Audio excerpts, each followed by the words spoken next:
Series title, Unnoticed. Season 1, When Feelings Stay Silent. Episode 4. Title, The Poetry of Almost. The air had begun to change. Not just the monsoon winds that stirred the Golmohar trees near the college gates, but something gentler, harder to name. The cultural week had ended, but its ripple hadn't settled. Posters had been taken down, stages dismantled, but the echoes remained. And for Armaan, one particular echo kept returning a poem read aloud to a crowd, and the way Rhea tilted her head when she heard it. She didn't know it was his, but she remembered it. That was enough to keep Armaan afloat, barely. He hadn't dared cross her path after that day. Something about being so close, and yet still invisible, made him ache in a way that was too complex for poetry. Still, he found himself frequenting the Commerce Block more than ever. Not to stalk, not to follow, just to exist in a place where she might walk past. Imran noticed, of course. So? Are you ever going to talk to her? Or just keep writing ghost letters to the wind? Armaan gave a dry laugh. Ghost letters don't hurt when they're ignored. Imran groaned. You're a human heartbreak machine, bro. You know that? A week later, an announcement echoed across the college WhatsApp groups. Voices across streams. A collaborative event between arts, commerce, and vocational departments.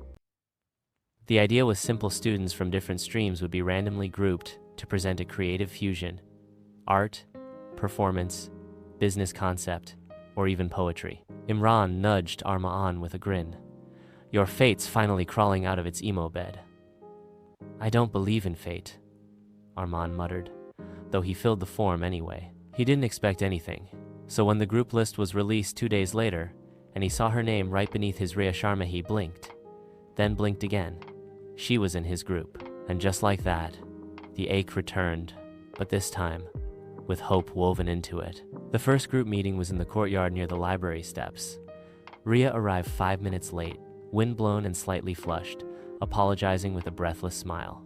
Armaan had seen her from across the campus 100 times, but never this close since the project presentation. She greeted everyone with polite charm, then looked at Armaan. Oh, you were in the poetry competition too, weren't you? He nodded, trying not to choke on his own breath. Yeah, just submitted something. I really like that one poem. The fourth one, the braid line. Armaan looked down. Thanks. She tilted her head. You don't talk much, do you? He smiled faintly. I write instead. Fair, she replied, and turned to discuss the group idea. She didn't know it was his poem. She remembered it, but not the writer. Over the next few days, they met again and again. The group idea was a blend. A short performance combining poetry and economics, the cost of feelings, exploring emotional investment as if it were a business model. Rhea took the lead on the structure. Armaan quietly offered stanzas, metaphors. Sometimes their eyes met over a joke. Once, she laughed at his line about emotional EMIs. That laugh stayed with him all night. Imran, hearing all of this later, smirked. You're basically in a situationship with no benefits. Armaan shook his head. I'm just glad she knows my name now. And when are you telling her the poem was yours? Armaan paused. Maybe never. Maybe that's the point. The performance night arrived. The group was nervous, clustered backstage. Rhea paced, mouthing her lines. Armaan stood silently, holding his notebook, waiting for his cue. When they walked on stage, the spotlight was blinding. Rhea opened with an economics monologue about emotional investments. Armaan followed with spoken word poetry about love as a risky stock. The crowd laughed, sighed, clapped. When it ended, there was applause.